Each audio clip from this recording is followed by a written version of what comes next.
오늘은 요한일서 강의 첫 번째 시간으로 요한일서를 쓴 목적 이런 제목으로 말씀을 전하도록 하겠습니다. 새해가 밝았습니다. 2025년은 을사년의 푸른 뱀의 해라고 불려집니다. 개인적으로 성경의 교훈을 따라서 우리 예안의 모든 성도님들이 뱀처럼 지혜롭게 살아가는 은혜가 있기를 주님의 이름으로 축복합니다.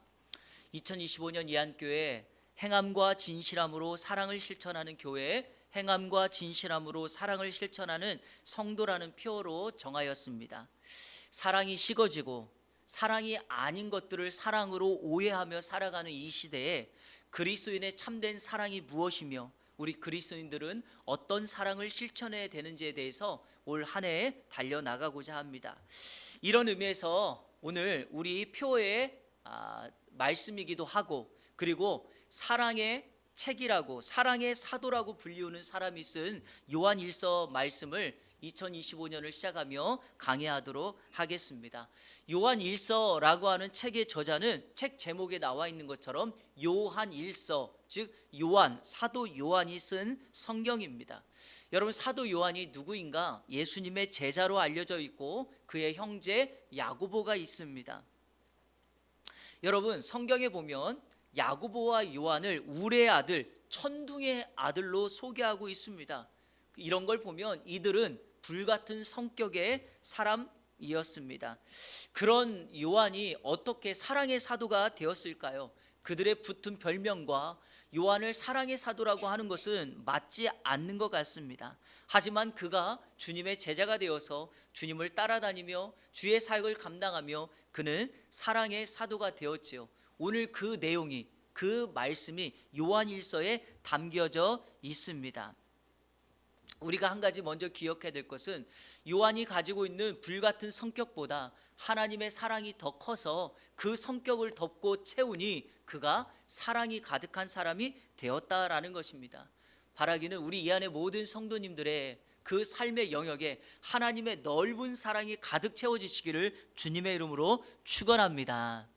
깨진 독에 물 붓는다라는 말이 있죠. 헛수고라고 하는 말이 있어요. 그런데 깨진 독에도 물을 부을 수 있는 방법이 있다고 합니다. 그 방법이 뭐냐면 깨진 독을 연못이나 우물에 던져 넣는 겁니다. 그러면 아무리 깨진 독이라 할지라도 우리 시야가 보기에 이 독 안에 물로 가득 채워진다라는 거죠.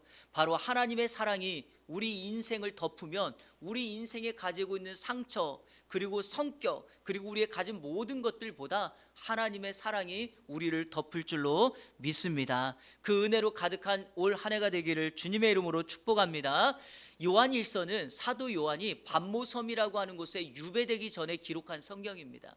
그러니까 그가 에베소 교회를 목회하고 있을 때 이 성경을 썼다라고 말하죠. 그 대상은 예수 믿는 사람입니다. 그래서 요한일서에 보면 자녀들아, 청년들아, 어른들아 이런 말이 등장하고 있습니다.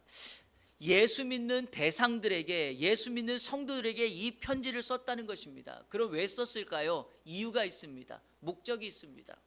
제가 설교 준비하다가 한 가지 생각나는 게 있었습니다. 드는 궁금증이, 여러분 혹시 이유라는 말과 목적이라는 말을 구분할 수 있습니까? 요한일서를 쓴 이유가 있고 목적이 있는데 이 이유라는 말과 목적이라는 말이 혼동되어 사용될 때가 있거든요. 자, 한번 사전에 이렇게 기록되어 있습니다. 이유라고 하는 것은 어떤 일을 일어나게 하는 까닭이나 근거예요. 그러니까 요한일서라고 하는 성경을 쓸 수밖에 없는 까닭, 원인이 있었단 말이죠. 이거를 꼭 해야만 했던 이유가 있었어요. 그게 까닭이나 이유예요. 목적은 뭘까요? 이렇게 되어 있습니다. 이루려고 하는 일이나 방향, 그러니까 이것을 쓸 수밖에 없는 까닭이 있었지만 결국에는 이것을 써서, 요한일서를 써서 이 요한일서를 읽는 독자들이, 성도들이 어떤 목적과 어떤 일을 이루어내기 위함입니다. 이해가 되십니까? 네. 하나님께서 성경을 기록한 이유가 있었죠. 이유가 뭡니까? 예수님이 누구인가를 알게 하는 거죠. 자, 그러면 우리가 이 성경을 통하여 우리가 살아가는 목적은 무엇일까요? 예수 그리스도를 믿어 하나님의 자녀가 되어 예수 그리스도의 향기를 바라며 천국 백성의 삶을 이 땅에 나타나며 살아가는 것이 목적이죠. 자, 그래서 이렇게 목적과 이유와 목적이 있다는 겁니다. 자, 그러면 요한이 요한일서를 써야 될 이유가 뭘까? 두 가지가 있습니다. 하나는 예수님이 누구인지를 바르게 설명하기 위함이에요. 예수님은 누구인가? 자, 다른 이유가 하나가 있었는데 그것은 바로 영지주의라고 하는 이단을 막기 위함이에요. 사도 요한이 목회할 당시에 그 주변에 영지주의를 주장하는 이단들이 발생하기 시작했습니다. 이 이단들이 교회를 침투해서 성도들에게 잘못된 교리와 사상을 전하면서 성도들로 하여금 예수님에게서 멀어지게 만들고 교회를 파멸시키는, 교회를 넘어뜨리게 하는 일들이 발생하기 시작하였습니다. 그런 맥락에서 우리는 이 요한일서를 통해서 사도 요한이 예수님이 누구인가를 알려주려고, 그리고 또 하나는 영지주의 이단을 맞서기 위해서 그렇게 썼다는 사실을 알고 오늘 말씀을 시작해야 될 줄로 믿습니다. 자, 그러면 요한이 예수님이 누구인가를 알게 하려고 썼다 그랬죠. 자, 그러면 예수님이 누구일까요? 사도 요한이 강조하는 예수님이 누구인가? 자, 오늘 본문 1절 말씀에 그 예수님을 이렇게 소개합니다. 다 같이 1절을 읽겠습니다. 시작. 태초부터 있는 생명의 우리가 들은 바요, 눈으로 본 바요, 자세히 보고 우리 손으로 만진 바라. 요한은 예수님을 이렇게 기록합니다. 태초부터 있는 생명의 말씀이다. 사실 이 말씀만 우리가 딱 읽었다면 어려워요. 이해하기가 쉽지 않아요. 그런데 사도 요한이 이 성경 요한일서 말고 또 쓴 성경이 있어요. 그게 요한복음이라고 하는 성경인데 그 요한복음에 이 내용을 똑같이 기록하고 있습니다. 자, 우리 요한복음 1장 1절과 14절을 같이 읽겠습니다. 시작. 태초에 말씀이 계시니라. 이 말씀이 하나님과 함께 계셨으니 이 말씀은 곧 하나님이시니라. 말씀이 육신이 되어 우리 가운데 거하심에 우리가 그의 영광을 보니 아버지의 독생자의 영광이요 은혜와 진리가 충만하더라. 아멘. 요한복음에서 요한 일서에서 말했던 태초부터 있는 생명의 말씀이 무엇인가를 우리에게 소개합니다. 여러분, 태초부터 있는 이 말씀이 누구예요? 하나님이에요. 근데 그 하나님이 14절에 보니까 육신을 입고 이 땅에 오셨다, 성육신 하셨다. 그분이 누굽니까? 예수님이죠. 그러니까 사도 요한은 예수님을 생명의 말씀이라고 기록하면서 그 말씀이신 그분이 이 땅에 인간을 몸을 입고 육신으로 오신 예수 그리스도라는 것을 우리에게, 그리고 당시의 성도들에게 소개하고 있습니다. 자, 그런데 이 예수님을 이렇게 강조하는 이유는 영지주의라고 하는 이단 때문이라 그랬죠. 이 이단들이 자꾸만 예수님을 오해하고 잘못된 교리를 퍼뜨리기 때문이죠. 이 영지주의라고 하는 말이요, 이게 영어로는 그노시즘, 이 한문으로 보면 영지가 영적인 지식이라는 말이거든요.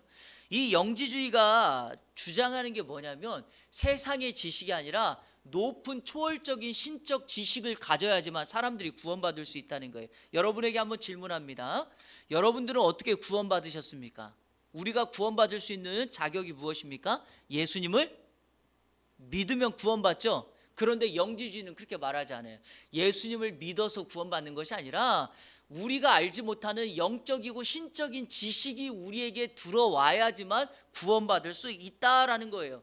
그런데 이 영지주의의 가장 큰 문제가 뭐냐? 이원론 사상이에요. 영은 선하고 육은 악하다. 이렇게 두 개를 가르는 거예요. 자, 그러니까 왜 문제가 생기냐면 이렇게 문제가 생기죠. 여러분, 예수님은 하나님의 아들, 하나님이 맞지요? 그러니까 영적인 거죠. 그런데 그 영이 인간의 몸을 입고 오셨다는 거예요. 육을 입었다는 거예요. 육은 아까 뭐하다 그랬죠? 영지주의에서는 악하다 그랬죠. 그러니까 영지주의에서는 예수님이 신이라고 하는 것은 믿겠는데 예수님이 인간으로 오셨다는 걸 믿지를 못하는 거죠.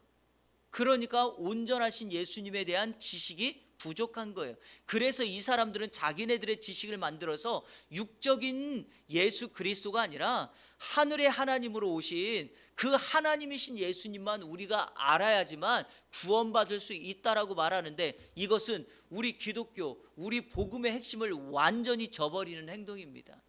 성경은 예수 그리스도 그분이 이 땅에 인간을 먹고 인간의 몸을 입고 이 땅에 오셔서 우리와 함께 살려고, 우리를 구원하시려고, 죄인인 그들을 구원하시려고, 병자이신 우리를 구원하려고 의인이 되셨고 구주가 되어 주셨고 의사가 되어 주셨다라고 말씀하고 계십니다. 그러니까 이 예수님을 바르게 아는 것이 우리의 신앙의 삶을, 사랑의 삶을 살아갈 수 있는 비결이 될 수 있다라는 것입니다. 바로 이 내용을 요한이 우리에게 가르쳐주고 있다라는 것입니다. 그러면 오늘 말씀의 핵심으로 들어갑니다. 태초부터 있는 생명의 말씀이신 그 예수님을 요한이 오늘 본문에서 기록하는 목적이 무엇일까요? 세 가지를 우리에게 설명하기 위함이에요. 첫 번째로 예수님을 경험하고 증언하기 위함이에요. 한번 따라보세요. 예수님을 경험하고 증언하기 위함이다. 자, 오늘 본문 1절과 2절 말씀 같이 읽겠습니다. 시작. 태초부터 있는 생명의 말씀에 관하여는 우리가 들은 바요 눈으로 자세히 보고 우리 손으로 만진 바라. 이 생명이 나타내신 바 된지라. 이 영원한 생명을 우리가 보았고 증언하여 너희에게 전하노니 이는 아버지와 함께 계시다가 우리에게 나타내신 바 된 이시니라. 아멘. 여러분, 사도 요한은 예수님의 제자로서 3년이 넘는 시간 동안 그분과 함께 했던 사람입니다. 함께 눕고 함께 자고 함께 먹고 함께 고난을 당했던 사람이 바로 요한입니다. 요한의 직업은 어부입니다. 베드로가 어부로서 주님을 만났을 때 그의 배가 그물이 찢어질 정도로, 배가 잠길 정도로 고기를 잡았을 때 자기의 동무를 불렀다 그랬죠. 그때 그 동무가 요한과 야고보였습니다. 그때 요한도 깨달은 것이 하나가 있었습니다. 내 친구 베드로의 배가 만선의 축복을 경험했던 이유가 무엇인가? 바로 예수님 때문이라고 하는 것을 그가 경험했는데, 우리는 종종 이것만 이해해요. 베드로가 그물과 배와 부모를 버려두고 예수님을 쫓았다고 말하는데, 성경 말씀 다음을 보면 이렇게 돼 있어요. 야고보와 요한도 배와 그물을 버려두고 예수님을 쫓았다. 그러니까 요한도 예수님을 만난 다음에 자신의 삶의 영역의 모든 것을 버려두고 예수님을 쫓았던 제자가 되었습니다. 그런 그가 3년 동안 예수님을 따라다니며 그가 가는 곳마다 그분이 전했던 말씀을 들었죠. 그리고 기적의 현장에서, 그리고 심지어는 빈들의 광야에서 떡을 바구니에서 떼어 사람들에게 나눠줄 때, 그때 요한은 그 현장에 있었습니다. 예수님이 매를 맞을 때도, 예수님이 고난을 당할 때도 요한은 항상 그 현장에 있었던 사람입니다. 그러니까 요한이 지금 이렇게 말하는 거예요. 말씀을 듣고 눈으로 보고 손으로 만진 바 되었다라고 말하죠. 자, 이것을 제가 실질적인 예를 하나 들어서, 가장 요한에게 특별한 상황의 예를 하나 들어서 말씀을 전하도록 하겠습니다. 예수님의 공생의 마지막은 십자가의 죽음이었습니다. 예수님이 붙잡혀서 사람들에게 채찍을 당하시고 온몸이 찢겨지는 광경을 보면서 예수님의 제자들은 예수님을 도망가 버립니다. 그런데요, 그 마지막 순간에도 단 한 사람, 이 사도 요한만큼은 극심한 두려움 속에서도 도망가지 않고 예수님의 죽음의 그 현장이었던 십자가 곁에서 예수님의 죽음을 목도하게 됩니다. 그래서였을까요? 요한복음 19장 25절부터 27절까지는 이런 말씀이 있습니다. 우리 다 같이 한번 읽겠습니다. 시작. 예수의 십자가 곁에는 그 어머니와 이모와 글로바의 아내 마리아와 막달라 마리아가 섰는지라. 예수께서 자기의 어머니와 사랑하시는 제자가 곁에 서 있는 것을 보시고 자기 어머니께 말씀하시되 여자여 보소서 아들이니라 하시고, 또 그 제자에게 이르시되 보라 내 어머니라 하신대 그때부터 그 제자가 자기 집에 모시니라. 아멘. 여러분, 여기 사랑하시는 제자가 누굴까요? 요한입니다.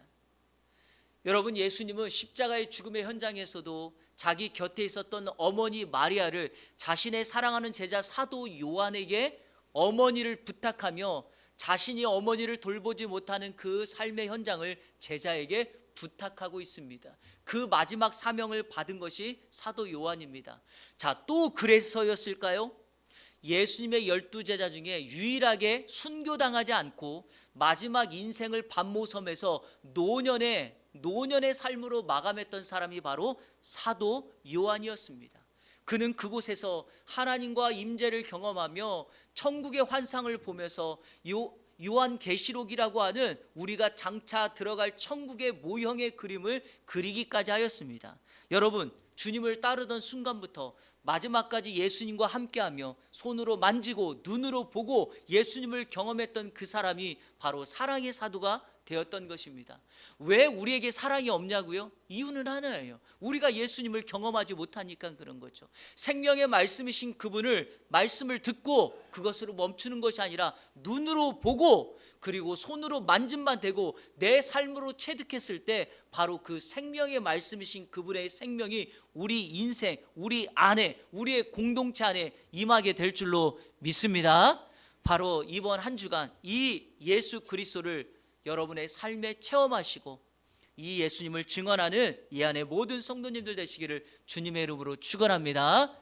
생명의 말씀이신 예수님을 요한이 기록하는 목적 두 번째는 바로 예수님 안에서 사귐을 갖게 하기 위함이에요. 저를 한번 따라해 볼까요? 예수 안에서 사귐을 갖기 위하여. 자, 우리 3절 말씀 다 같이 한번 읽겠습니다. 3절 시작. 우리가 보고 들은 바를 너희에게도 전함은 너희로 우리와 사귐이 있게 하려 함이라. 우리의 사귐은 아버지와 그의 아들 예수 그리스도와 더불어 누림이라. 아멘. 사귐이라는 말을 많이 들어보셨을 거예요. 우리가 잘 알고 있는 코이노니아 이런 단어거든요. 이 말의 뜻이 뭐냐? 교제, 참여, 나누어 줌이에요. 그런데 여기서 중요한 게 바로 이 단어 뜻이에요. 한번 따라해 보세요. 교제, 참여, 나누어 줌. 나누어 줌이라고 하는 개념에서 이 코이노니아라고 하는 단어의 뜻이 뭐가 있냐면 기부금, 자선금이라고 하는 뜻도 있습니다. 자, 제가 중요한 원리를 소개를 해 보겠습니다. 요한이 예수 그리스도의 제자가 되어서 그분을 따라가며 그분과 함께함으로 하나님의 은혜를 누렸습니다. 자, 요한이 지금 성도들에게 이 편지를 쓰면서 이렇게 말합니다. 너희가 이 생명 있는 말씀이신 예수 그리스도를 믿음으로 내가 누리던 이 기쁨과 사귐을 너희도 가졌으면 좋겠다라고 말을 해요. 이해되셨죠? 자, 그런데 요한이 여기서 멈추는 게 아니라 내가 너희와 누리는 이 사귐의 원리, 원천이 어딘 줄 아냐라고 하면서 3절 하반절에 뭐라 그러냐면 아버지와 그 아들 예수 그리스도와 더불어 누림이다 이렇게 말을 해요. 그러니까 요한의 사귐의 근거는 뭐예요? 예수 그리스도와 함께하는 교제 속에 있었다는 겁니다. 자, 그러면 이 원리가 왜 중요하냐? 요한은 예수님과 교제 코이노니 하면서 그분의 은혜의 자리에 참여한 거예요. 오늘 여러분 예배를 이렇게 드리러 오셨죠? 여러분이 오늘 주님과 코이노니아에 참여하는 거예요. 자, 그런데 제가 아까 뜻이 중요하다 그랬죠? 교제, 참여, 또 하나의 뜻이 뭐라 그랬죠? 나누어 줌이라 그랬죠? 여기에 중요한 원리가 있어요. 하나님의 은혜 자리에 참여하면 뭐와 같냐면 하나님의 은혜의 역사를 우리 주님께서 우리에게 뭐예요? 나누어 주는 거예요. 이게 여러분 놀라운 거예요. 제가 개인적으로 저도 가끔씩 이런 말씀을 많이 드리거든요. 우리가 남녀가 만났을 때 여러분 어떤 사람, 어떤 만남이 중요합니까? 라고 했을 때 그 사람을 만났을 때 서로가 윈윈할 수 있는, 신앙도 성장하고 이렇게 할 수 있는 만남을 가지라고 얘기를 해요. 제가 지금 신학교에서 강의를 하잖아요. 우리 학생들에게 신학교에 왔으니까 오기 전보다 여러분의 신앙이 더 성숙해서 집에서는 자녀들에게 또 일터에서는 사람들에게 더 성숙된 모습을 보여야 된다 그래요. 저는 이걸 이렇게 얘기했는데 제가 이 원리를 찾았어요. 역시 전문가가 그래서 중요한 것 같아요.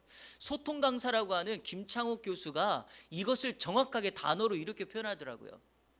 이분이 강의할 때 뭐라 그러냐면 이렇게 얘기를 하더라고요. 교수님, 어떤 사람을 우리가 배우자로 만나야 될까요? 아니면 어떤 사람을 우리가 사귀어야 될까요? 이렇게 질문했다는 거예요. 이분이 이렇게 표현하더라고요. 저를 한번 따라해보세요. 충전, 방전. 저는 그냥 말로 이걸 풀어서 했는데 이분은 정확하게 용어로 표현하더라고요. 내가 그 사람을 만났을 때, 그 이성을 만났을 때 내가 충전되어지는지 방전되어지는지 보라는 거예요. 여러분, 충전되어지면 그 사람은 정말 소중한 거라는 거예요. 그런데 그 사람만 만나면 에너지가 빠지고 힘이 들고 정말 너무 괴롭다면 만나지 말아야 된다는 거예요. 여러분들이 누군가를 만났는데 죄를 짓고 제가 한다면 그 사람 만나지 말고 그 장소 가지 말라고 몇 번이나 강조해 드렸지 않습니까? 왜? 우리의 신앙을 완전히 방전시키는 거죠. 그런데 요한이 지금 뭐라고 말하는가?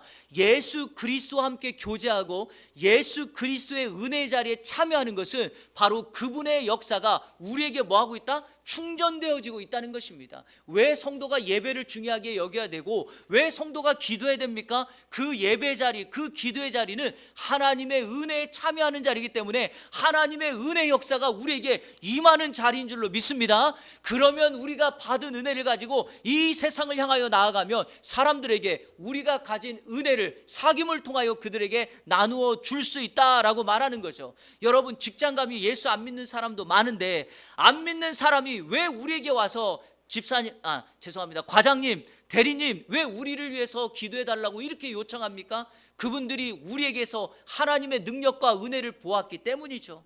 그래서 오늘 예배 드릴 때 여러분들 하나님의 은혜로 충전되어지는 역사가 있기를 축원합니다. 그러려면 오늘 사도 요한이 말한 것처럼 주님 안에서 뭘 가져라? 날마다 사귐, 코이노니아를 갖는 저와 여러분의 복된 삶이 되시기를 주님의 이름으로 축원합니다. 자, 사도 요한 다시 한번 말씀드려 볼게요. 여러분, 이 요한이 원래 다혈질 천둥의 사람이라 그랬죠. 그런데 그가 어느 정도의 사람이었냐면요, 예수님께서 예루살렘으로 십자가 지로 가실 때 사마리아라고 하는 마을을 지나가야 됐어요. 그래서 예수님의 구속사역을 준비하기 위해서 사람을 보내서 사마리아 사람들에게 마을에 방을 좀 달라고 요청했어요. 그런데 사마리아인들이 유대인들이 요청하니까 거절합니다. 그랬더니 야고보와 요한이 예수님께 뭐라고 말하냐면, 예수님, 하늘에서 불을 명하여 저들을 완전히 불로 불태워 죽이라고 할까요? 이렇게 했던 사람이 바로 요한이에요. 그런 요한이 왜 오늘 사도, 사랑의 사도, 이런 사람이 되었을까요? 예수님과 함께하면서 예수님과 교제함으로 하나님의 은혜가 계속되어 충전되었기 때문인 줄로 믿습니다. 여러분, 오늘 이 주일 예배가 여러분의 인생을 하나님의 은혜로 충만히 채워져서 이번 한 주간도 승리의 삶을 살아가는 예안의 모든 성도들 되시기를 주님의 이름으로 축원합니다. TV에 보니까 한 입양 프로그램에 이런 대화가 나왔어요.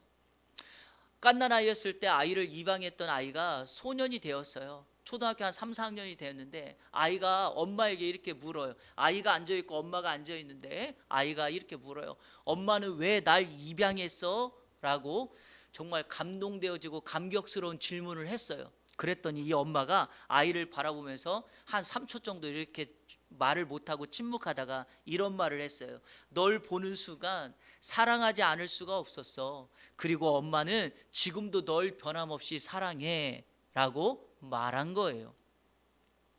입양에 여러 가지 이유와 원인이 있겠지만 그건 중요하지 않았어요. 이 엄마의, 이 한 여인의 사랑이 아이를 입양하게 되었고, 이 사랑이 입양하라고 하는 이 아이의 상처와 그늘과 삶의 모든 어려움을 다 극복시킬 수 있는 거예요. 사랑하는 예안의 성도 여러분, 우리가 처음 예수님 만나러 나올 때는 상처투성일 수 있어요. 질병도 있을 수 있어요. 여러 가지 삶의 원인과 아픔과 문제가 가득 찰 수도 있어요. 하지만 우리가 예수님 앞에 나와 사랑의 근거 되시는 예수 그리스도 그분을 만나고 그분의 사랑을 경험하면 아무리 우리의 상처가 크다 할지라도 우리는 사도 요한처럼 사랑의 사도로 변화되어 사랑을 실천하는, 사랑을 증거하는 하나님의 사람이 될 줄로 믿습니다. 바라기는 이 사랑이 식어져 가고 사랑을 오해하는 이 시대에 하나님이 우리를 무조건적으로 사랑했던 이 역사가 여러분의 삶에 가득하기를 주님의 이름으로 축원합니다. 마지막 세 번째, 생명의 말씀이신 예수님 안에서 기쁨을, 충만한 기쁨을 누리기 위함이에요. 한번 따라 볼까요? 충만한 기쁨을 누리기 위함이다. 자, 첫 번째가 뭐였어요, 여러분? 첫 번째요. 네, 경험하고 증거하기 위해서. 두 번째가 뭐였어요? 네, 세 번째가 바로 충만한 기쁨을 누리기 위함이에요. 자, 우리 4절 말씀 다 같이 읽겠습니다. 시작. 우리가 이것을 쓰면 우리의 기쁨이 충만하게 하려 함이라. 아멘. 여러분, 기쁨이라는 것을 아셔야 돼요. 기쁨은 카라라는 단어인데 이 단어는 은혜를 상징하는 카리스라는 말에서 나온 거예요. 그러니까 성경에서 말하는 기쁨이 뭔지 아십니까? 하나님의 은혜를 경험하는 사람들에게 나타나는 현상이 기쁨이에요. 그래서 이 기쁨은 기독교 안에서는요, 본질로서의 기쁨인 거예요. 은혜를 누리는 사람에게 주어지는 기쁨이에요. 그런데 여러분, 유사품에 주의하셔야 돼요. 기쁨의 유사품이 뭘까요? 웃음이에요. 사람들이 웃으면 기쁜 줄 아는데 달라요. 웃음은 기쁨의 본질과는 전혀 다른 거고요, 기쁨의 현상으로 나타나는 거예요. 이 웃음이라고 하는 단어가 궁금해서 제가 이것도 사전을 찾아보니까 이렇게 되어 있습니다. 기쁘거나 즐거울 때 또는 웃을 때 나타나는 표정이나 소리래요. 그러니까 이 웃음은 뭐예요? 표정이나 소리일 뿐이에요. 그래서 우리가 웃을 때 하하하 깔깔깔 이렇게 웃는 거 아닙니까? 이거는 현상이에요. 사라지는 겁니다. 유지가 되는 게 아니에요. 하지만 기쁨은 뭐죠? 기쁨은 우리 내면에 채워지는 거예요. 그러니까 기쁘면 계속해서 삶이 편안한 거예요. 웃음은 한 번 표정 짓고 한 번 소리 내는 것으로 끝나는 것입니다. 우리나라 속담에 웃는 얼굴에 침 못 뱉는다라는 말이 있죠. 그러다 보니까 혹자는 이런 말을 강조해요. 웃으면 복이 와요. 웃으면 환경도 바뀌고요, 자세도 태도도 바뀌어요. 그러니까 계속해서 뭘 강조해요? 웃어라, 웃어라, 웃으면 된다, 이렇게 말을 해요. 여러분들 이번 한 주간 계속 웃다가 다음 주에 한번 교회 와보세요. 그럼 여러분들 얼굴에 느는 건 주름뿐이에요. 없던 주름만 늘어요. 그러면 왜 우리가 사도 요한이 본질로서의 기쁨을 우리에게 강조할까요? 분명하기 때문이에요. 이 기쁨이라고 하는 것은, 본질이라는 것은 예수 그리스도를 만나고 그분 안에서 누리는 것이기 때문에 본질로서의 기쁨이 되는 거죠. 그러니까 우리가 기쁨을, 기독교 안에서 말하는 기쁨을 누린다고 하는 것은 다른 거 없어요. 예수님과 함께함으로 누리는 기쁨밖에 없습니다. 지난주 주일에 설교했던 삭개오를 기억하십니까? 그가 상처가 많고 인생에 아픔이 많았던 인생이지만 그는 그 아픔과 상처를 자신이 가진 부유한 재산으로, 물질로, 그리고 세리장이라고 하는 직분으로 채우려고 했지만 그는 한 번도 진정한 기쁨을 누리지 못합니다. 다른 사람을 해코지하고 다른 이웃들을 아프게 했다는 마음의 상처만 가득하죠. 하지만 그랬던 그가 뽕나무, 돌 무화과 나무에 올라가 있는 그 순간에 우리 예수님께서 삭개오야 내려오라고 하는 그 인생의 부름, 그 부름을 듣고 예수님을 자기 집으로 초청하여 함께하는 순간 예수 그리스도를 만나니 생명의 말씀이신 그분이 삭개오의 인생으로 들어가니까 이제까지 누리지 못했던 진정한 기쁨을 삭개오가 누리게 됩니다. 이게 바로 충만한 기쁨의 역사인 줄로 믿습니다. 한 가지 말씀만 드리고 오늘 설교를 마무리하려고 합니다. 우리 교회가 후원하고 있는 필리핀의 황창열 선교사님과 태국의 김희철 선교사님. 황창열 선교사님은 저의 사역 동역자고요, 이 김희철 선교사님은 제가 유학할 때 만나서 지금까지 교제하는 분이에요. 그러니까 저랑 밀접한 분들이에요. 근데 이 두 분이 정말 신실한데, 이 두 분이 공통적으로 저하고 통화하고 연락을 자주 하는데 가끔가다 연락할 때 이렇게 말씀하실 때가 있어요. 특별히 황창열 선교사님이 사역이 참 많거든요. 그런데 선교사도 힘들 때가 많잖아요. 삶이 힘들고 영적으로 다운되고, 또 요즘에 교회를 짓는 것 때문에, 땅 문제 때문에 이 구청이나 이런 관계자들이 정말 너무나도 불법적인 걸 요구하고 해가지고 마음이 힘들 때가 있다는 거예요. 근데 황창열 선교사님이 그럴 때마다 저한테 꼭 전화를 해요. 뭐라고 하는지 아세요?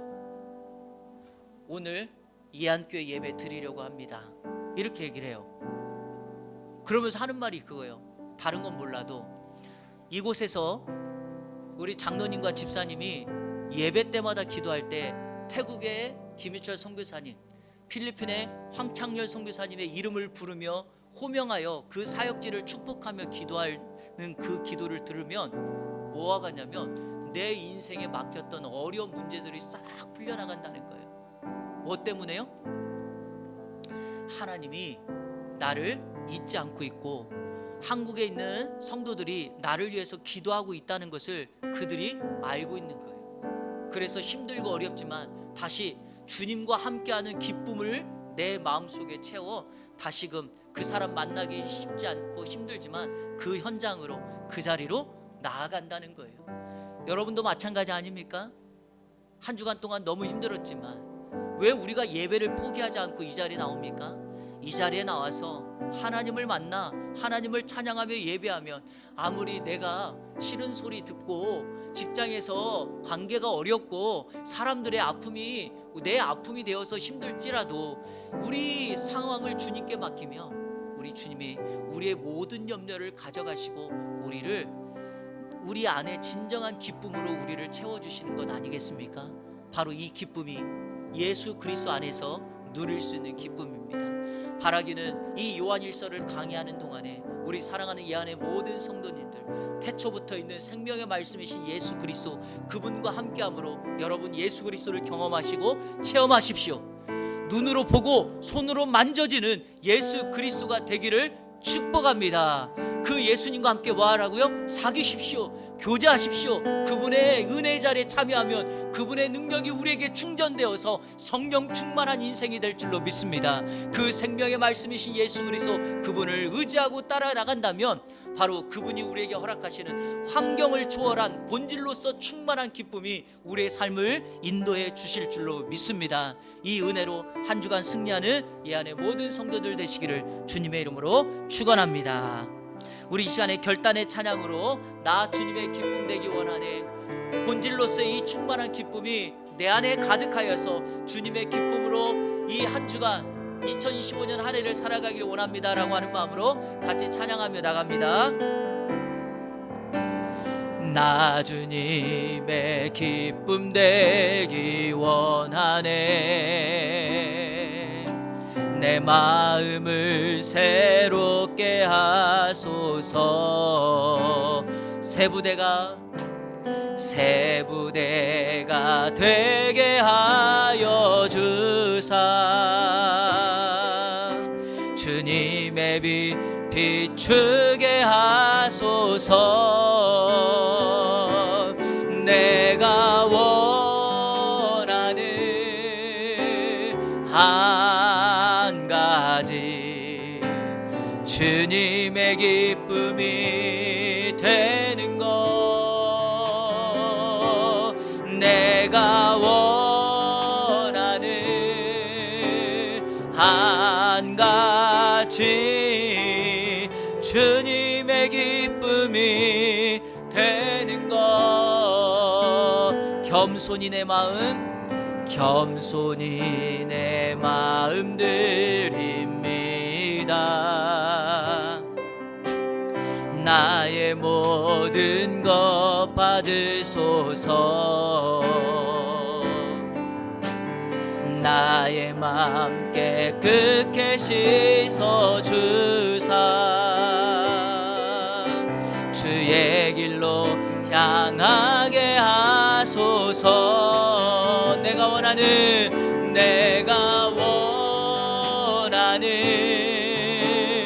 한 가지, 주님의 기쁨이 되는 것. 내가 원하는 한 가지, 주님의 기쁨이 되는 것. 한 번 더 고백합니다. 내가 원하는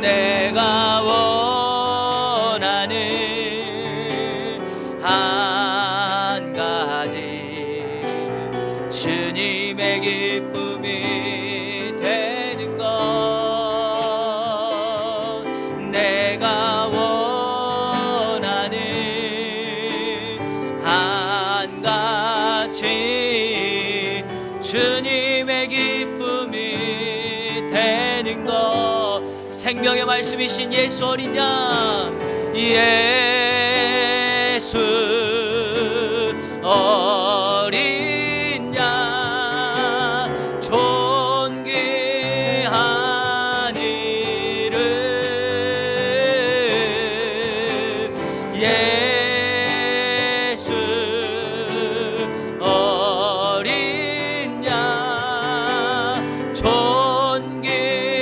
존귀하니. 우리 한 번 더 고백합니다. 예수 어린 양, 예수 어린. 우리 이렇게 고백합니다. 능력의 이름, 예수 어린 양, 능력의 이름.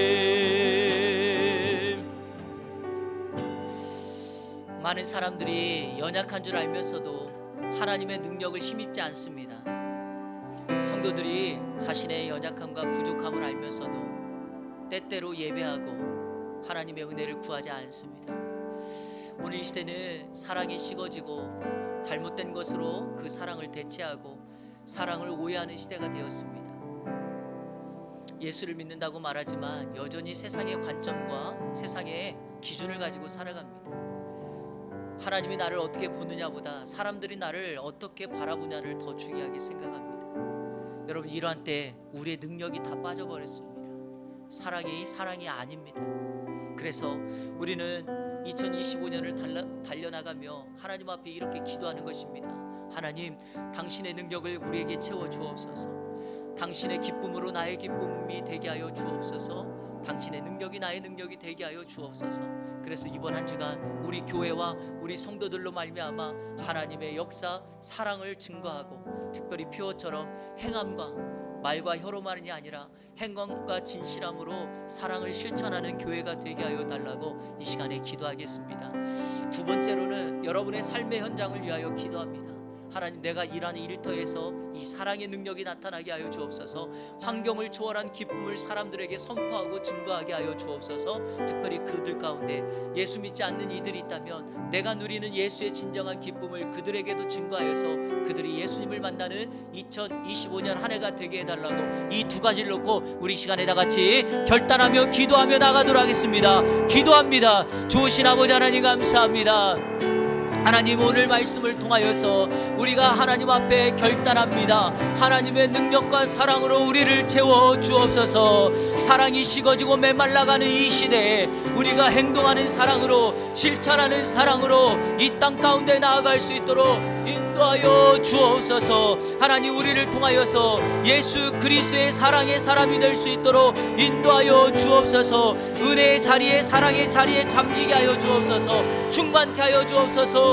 하늘의 은혜와 능력으로 나갈 수 있도록 인도하여 주시옵소서. 특별히 우리의 삶의 현장을 위하여 기도합니다. 사업장에, 일터에 만나는 사람들에게 우리가 가지고 있는 예수 그리스도의 은혜와 사랑과 기쁨을 증거할 수 있게 하여 주옵소서. 세상의 모습과 똑같이 살아가지 않게 하여 주시고 다르게 살게 하여 주옵소서.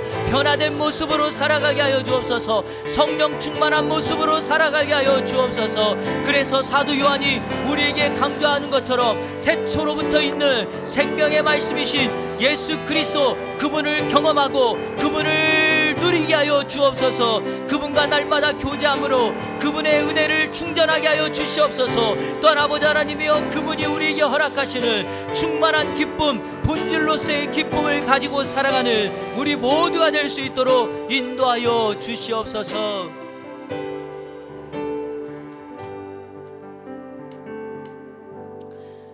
하나님의 은혜에 감사합니다.